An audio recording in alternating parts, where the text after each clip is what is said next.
Radio Claret América presenta Sediento de ti, la palabra, fuente de vida, con el sacerdote misionero claretiano Tony Díaz.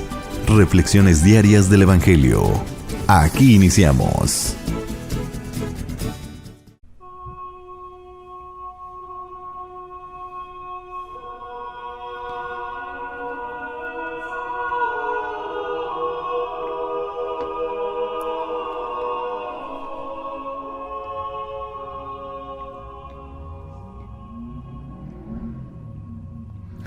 Bienvenidos hermanos a nuestras reflexiones bíblicas de las lecturas del día. Hoy es martes de la 32ª semana del tiempo ordinario, La primera lectura de hoy viene de la carta de San Pablo a Tito, capítulo 2, versículos 1 al 8 y 11 al 14. Querido hermano, enseña lo que está de acuerdo con la sana doctrina, que los ancianos sean sobrios, respetables, sensatos, bien cimentados en la fe, en el amor y la paciencia. Que las ancianas asimismo sean respetables en su comportamiento, que se abstengan de murmurar y de tomar mucho vino, que con su buen ejemplo enseñen a las jóvenes a amar a sus maridos y a sus hijos, a ser sensatas, castas, sobrias, a cuidar bien de su hogar, a ser bondadosas y obedientes a sus maridos, para que nadie pueda hablar mal del Evangelio. Exhorta igualmente a los jóvenes a ser sensatos en todo y dales tú mismo buen ejemplo.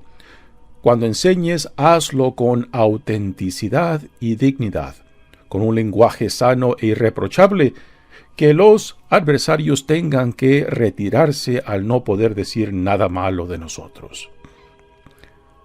Por la gracia de Dios se ha manifestado para salvar a todos los hombres y nos ha enseñado a renunciar a la vida sin religión y a los deseos mundanos, para que vivamos ya desde ahora de una manera sobria, justa y fiel a Dios, en espera de la gloriosa venida del gran Dios y Salvador, Cristo Jesús, nuestra esperanza.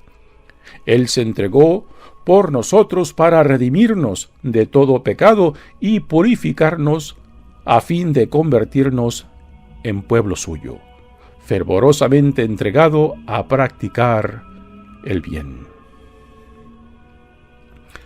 Palabra de Dios.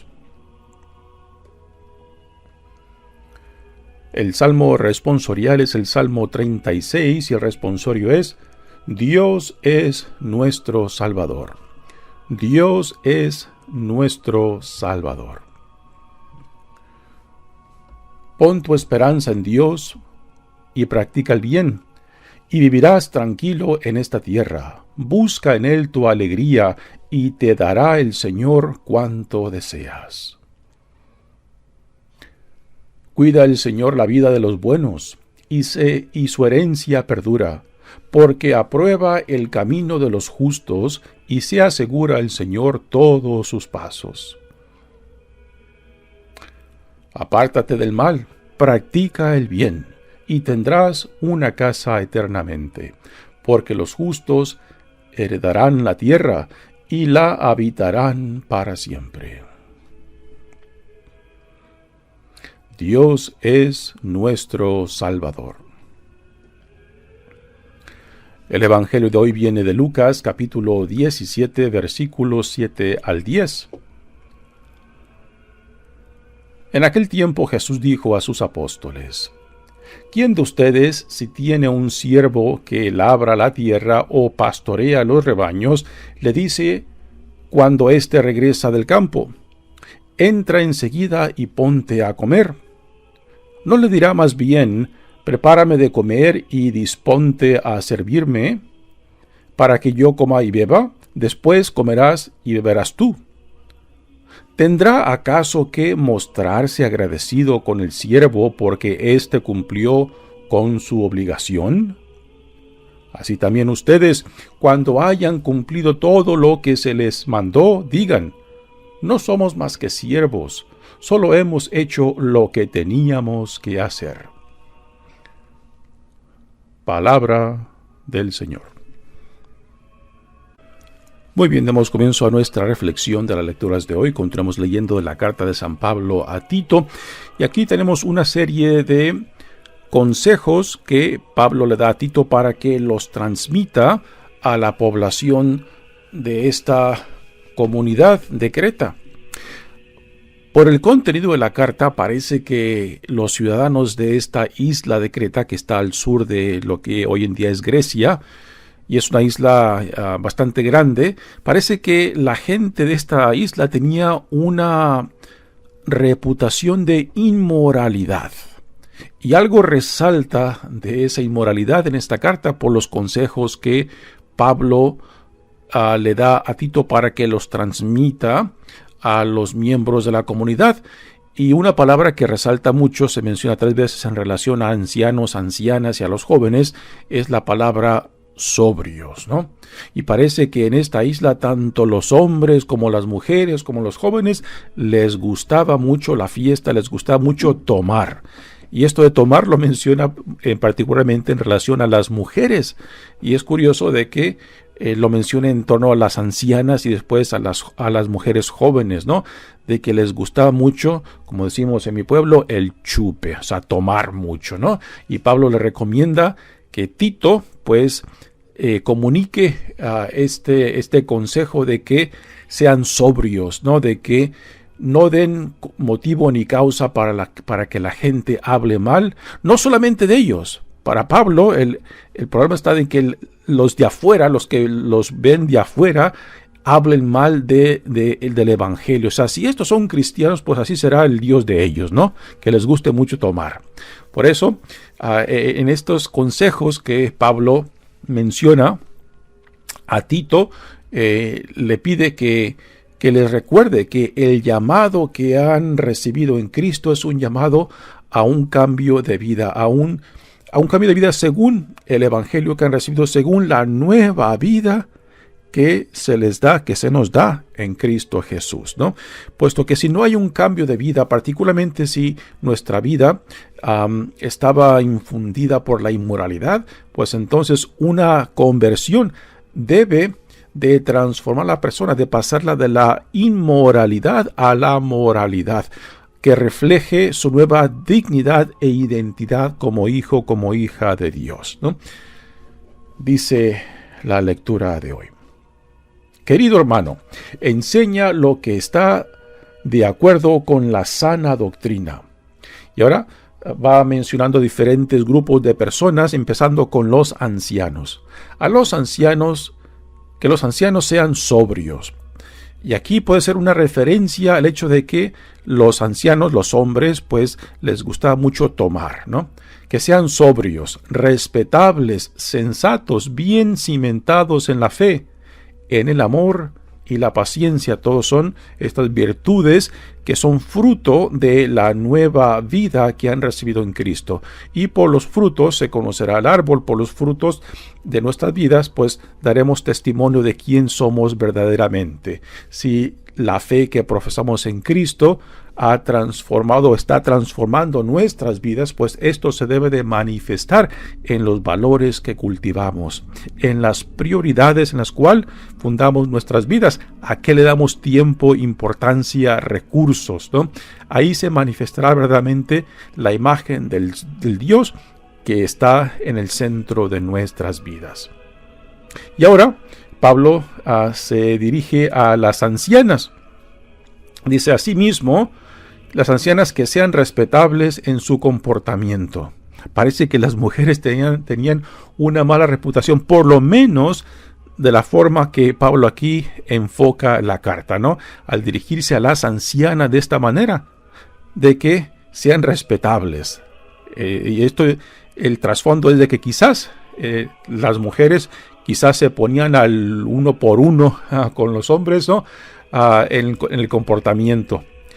Que se abstengan de murmurar y de tomar mucho vino, ¿no? Esto es un dato curioso, ¿no? El hecho de que Pablo lo menciona es porque las mujeres están bebiendo mucho. Quizás quizás en comparación al hombre, ¿no? Pero es un detalle curioso e interesante al decirle Pablo que se abstengan de tomar mucho. Y repito, esto da la implicación de que las mujeres en esta isla de Creta, pues les gusta mucho el chupe, les gusta mucho la fiesta, les gusta mucho tomar. Y para Pablo esto es algo escandaloso, que quiere mitigar, que quiere promover para que se manifieste el cambio de la nueva vida que Dios nos da en Jesucristo. Sí.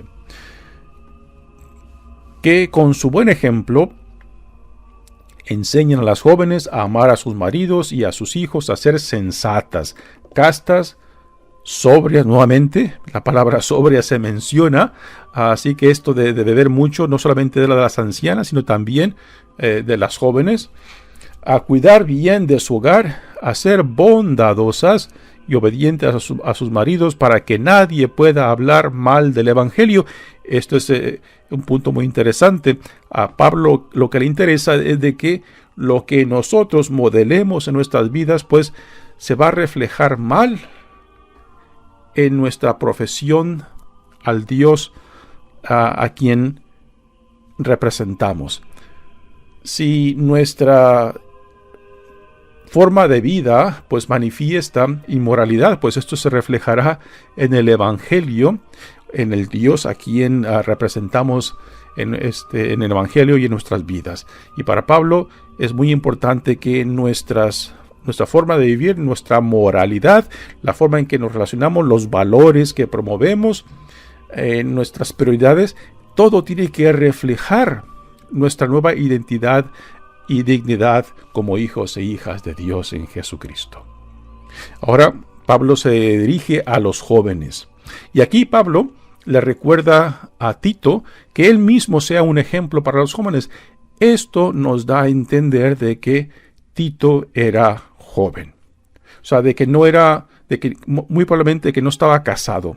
Y quizás esto fue un reto para Tito, porque si era joven y no estaba casado, entonces su autoridad sería muy cuestionada, particularmente en una cultura donde la madurez en edad, en experiencia y en la fe, pues era significante para aceptar la autoridad de alguien quien enseña. Y particularmente a Tito, que si fue un episcopo, o sea, un líder, o lo que hoy en día llamaríamos un obispo de la comunidad local, pues esto presentaría un reto muy significante para Tito si él era joven, ¿no? Y si en la comunidad, pues él siendo joven, se le va a cuestionar, pues tendrá el puesto, pero ¿qué tiene de conocimiento, de experiencia, de sabiduría si es joven, ¿no?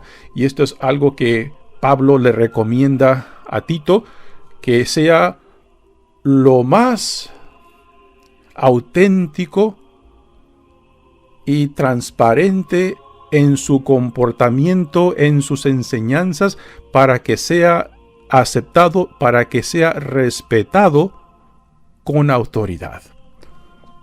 Dice, exhorta igualmente a los jóvenes a ser sensatos en todo y darles tú mismo buen ejemplo. Pues esto de que los jóvenes sean sensatos no es parte de la naturaleza de la mayoría de los jóvenes, ¿no? Piensen, ¿qué jóvenes sensatos? Como en la juventud siempre estamos probando, estamos viendo a ver hasta dónde llegan los límites de nuestra capacidad, tanto de lo que se puede o lo que no se puede hacer. También probamos mucho en la juventud los límites de nuestras energías, de lo que somos capaces. Es por naturaleza que el joven sea arriesgado, ¿no? Porque particularmente en la juventud es cuando estamos probando y buscando cuáles son nuestros límites, ¿no? Así que esto de que Tito les enseña a los jóvenes que sean sensatos, pues eso es un reto bastante significante. Y le pide Pablo a Tito que él mismo en su juventud sea un ejemplo para estos jóvenes.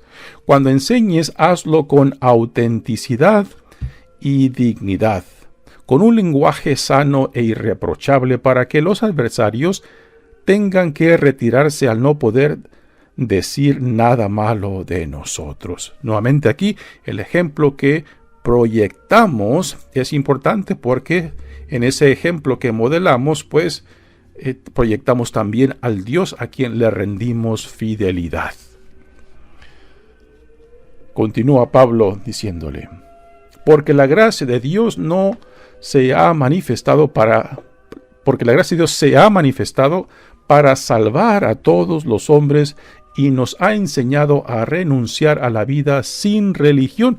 O sea, a esto Pablo se refiere lo que eran antes la población de Creta, que no tenían religión, o sea, que no tenían relación con el verdadero Dios. Y si ahora tienen religión es porque tienen una nueva dignidad e identidad que se les ha dado en Cristo Jesús. Si ya desde ahora, de una manera sobria, nuevamente, la palabra sobria se manifiesta aquí en esta lectura, porque quizás, muy probablemente, los cretienses, no sé cómo se les llamarán, cretienses o cretanos, pues tenían una mala reputación. Quizás una reputación inmoral, ¿no? Por eso Pablo constantemente expresa este llamado a ser sobrios, para contrarrestar esa mala reputación que tienen tanto los hombres como las mujeres. Dice: justa y fiel a Dios, en espera de la gloriosa venida del gran Dios y Salvador, Cristo Jesús, nuestra esperanza. Él se entregó por nosotros para redimirnos de todo pecado y purificarnos. Aquí es un resumen de lo que Dios en Jesucristo ha hecho. Nos ha salvado de nosotros mismos, nos ha salvado de nuestra muerte, nos ha sacado de la oscuridad a la luz, de la muerte a la nueva vida, ¿no? Así que nuestra vida debe de reflejar esta nueva realidad de ser nuevas criaturas en Cristo, y que nuestro comportamiento tiene que manifestar esto. Debe de haber una consistencia en lo que profesamos y lo que vivimos. Él se entregó por nosotros para redimirnos de todo pecado y purificarnos, a fin de convertirnos en pueblo suyo, fervorosamente entregado a practicar el bien. ¿Sí? Nuevamente, nuestra fe tiene que producir los frutos de la fe que profesamos. Si no hay frutos, y los frutos según nuestra nueva vida en Jesucristo, entonces, ¿qué es lo que modelamos? Y es una pregunta que hoy en día nos tenemos que hacer nosotros constantemente, ¿no? ¿Qué es lo que proyectamos hacia afuera? Y los de afuera, ¿qué es lo que ven en nosotros? ¿Ven algo atractivo? ¿Ven algo que quizá los pueda, por lo menos, despertar en ellos la curiosidad de pensar o decir, ¿qué hay en esta gente que viven de esta manera? Que se tratan de esta manera, ¿no? Y que cultivan estos valores, ¿no? Porque si no manifestamos una visión de la persona atractiva para otros, entonces, ¿cómo es que vamos a proclamar el evangelio y la buena nueva para otra gente? Si lo que proyectamos no es atractivo, si lo que proyectamos no es algo deseoso, algo que por lo menos atraiga la curiosidad de la gente para preguntarse qué hay en esta gente, y que por lo menos tengan la curiosidad de querer saber, de querer entender, para que quizás se dejen atraer por este Dios que en nuestras vidas se manifiesta por nuestra forma de vivir. Muy bien, pasemos ahora al evangelio de hoy. Es un evangelio muy interesante, aunque esta traducción, la forma en que lo encontramos aquí en esta traducción, como la presentamos en la lectura, que dice: en aquel tiempo Jesús dijo a los apóstoles. En realidad no se sabe si Jesús está dirigiendo aquí a los apóstoles. Aquí la forma en que está puesta el evangelio dice que Jesús se está dirigiendo a los apóstoles, porque en el versículo 5 Jesús dice que se dirige, o los apóstoles le preguntaron a Jesús que aumentara su fe. Entonces, en este evangelio de hoy, capítulo 7, la forma en que está puesto da la impresión de que Jesús aún se está dirigiendo a los apóstoles, pero en el Evangelio hay por lo menos dos posibilidades de que lo que se dice en el versículo 5 también se aplica al versículo 7, que Jesús está dirigiendo a los apóstoles, pero también está la otra opción de que Jesús no se está dirigiendo a los apóstoles, que está diciendo algo en general. Así que según a quién Jesús esté dirigiendo, es como uno puede interpretar esta parábola, esta pequeña parábola, que solamente la encontramos en Lucas. Y esto es significante el por qué. Solamente Lucas tiene esto, porque parte de esta parábola es el sentido de las exigencias y demandas del discipulado. Y en Lucas particularmente las exigencias y demandas del discipulado son radicales. O te las juegas o no te las juegas con él. O le das toda tu lealtad a él o no le das nada. No hay puntos medio para el Jesús de Lucas, ¿no? Y aquí en la interpretación de esta parábola, pues vamos a probar el sentido de que si Jesús está dirigiendo a los apóstoles, ¿cómo se podría interpretar esta parábola? Y si Jesús está dirigiendo a la gente en general, ¿qué otra interpretación se le puede dar?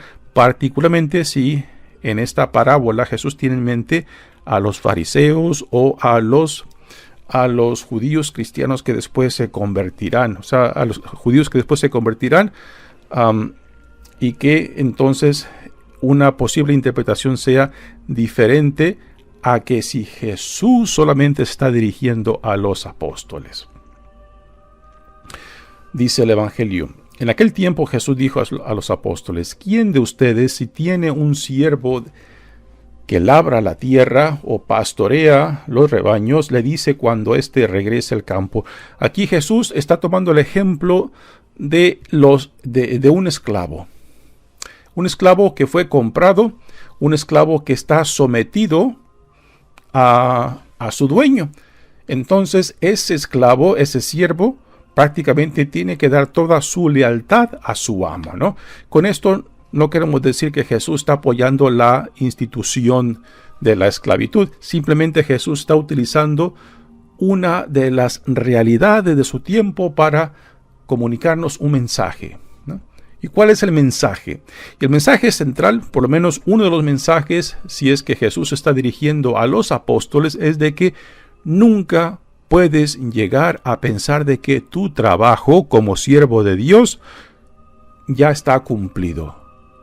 Nunca podemos llegar a esa conclusión, porque el trabajo nunca termina. Y no somos nosotros los que llevamos a la conclusión ese trabajo que es el plan de salvación de Dios. Es Dios quien lo lleva a su fin, no somos nosotros. Así que llegar a la conclusión de que nosotros ya hemos acabado nuestro trabajo, pues en esta parábola Jesús nos diría: no, tu trabajo es la fidelidad, la entrega completa a tu siervo, a tu amo. ¿Y quién es aquí el amo? El amo es Jesús, el amo es Dios, ¿no? Así que nunca puedes llegar a darte ese lujo o esa idea de decir: ya hemos cumplido, ya podemos descansar. No, es Dios quien lleva a su cumplimiento su plan y no somos nosotros. Nosotros tenemos que seguir siendo fiel, seguir trabajando hasta que el Señor nos llame. Dice, entonces en esta parábola dice,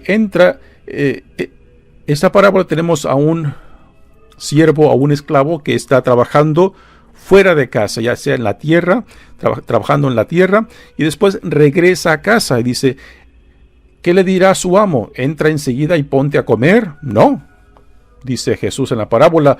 ¿No le dirá más bien, prepárame de comer y disponte a servirme para que yo coma y beba? Después comerás tú.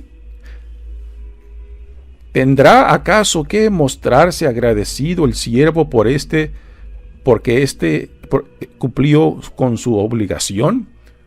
O sea, podemos llegar a un punto en nuestras vidas que decimos, Señor, he trabajado mucho, ya he hecho todo lo que me pediste, así que ahora tú estás en cierta manera endeudado conmigo. O sea, de que tú ahora, Señor, por todo mi trabajo, porque has sido bueno, porque has sido generoso, porque cumplo con las devociones, cumplo con las obligaciones religiosas, pues entonces ahora tú, Señor, estás endeudado conmigo, ¿no? Y esta es una noción religiosa que tristemente mucha gente piensa, ¿no? De que con nuestras obligaciones religiosas, con nuestro culto, con nuestras devociones, nosotros podemos llegar a pensar de que Dios ya lo tenemos contento, de que a Dios ya no lo hemos ganado, que a Dios no lo hemos comprado con nuestras actividades religiosas y que por tanto Dios está endeudado conmigo. Y esto refleja una imagen mecánica de Dios. Y cuando digo esto, ¿a qué me refiero?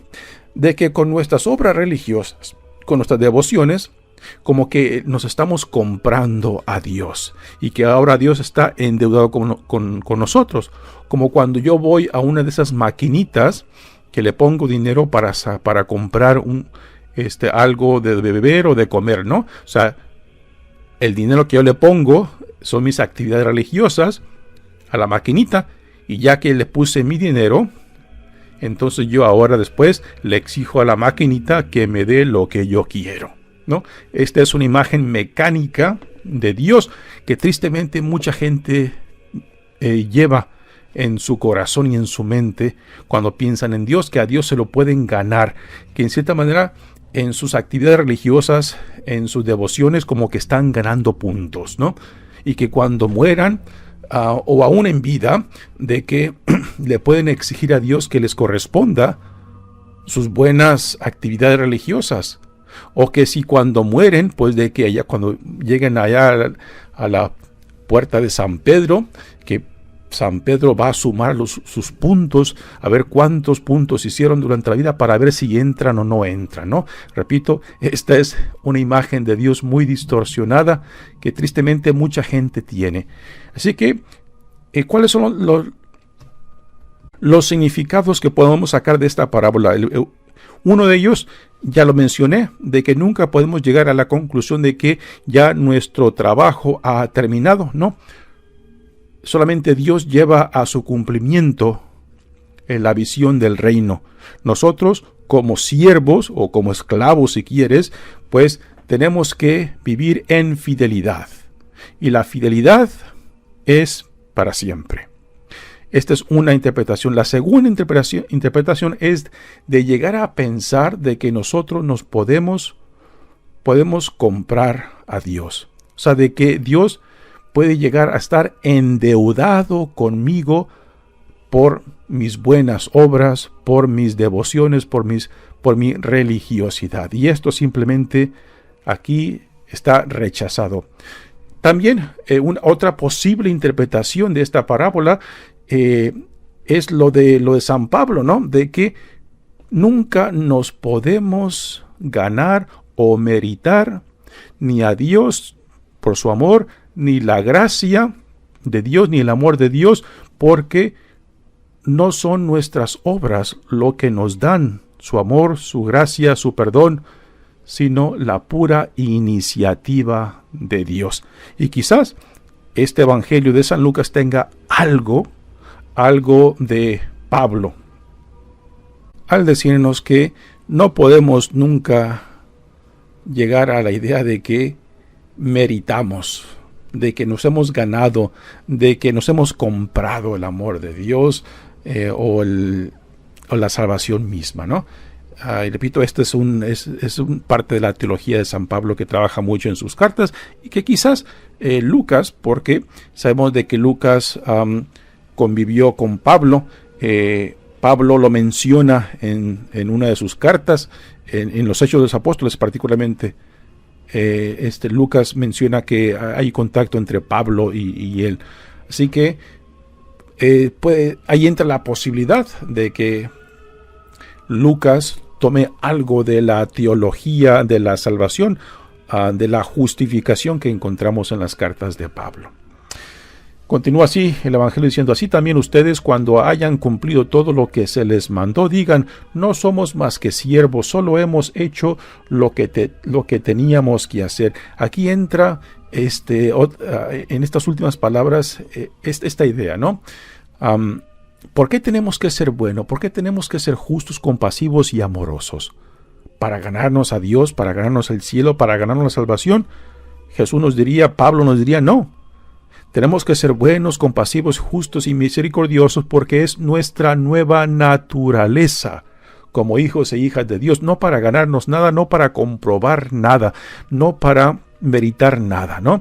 Es nuestra nueva naturaleza y que por tanto es lo que se espera de nosotros, de nuestra nueva dignidad e identidad como hijos e hijas de Dios. Ser buenos, ser compasivos. Repito, no para ganarnos nada porque es nuestra nueva naturaleza.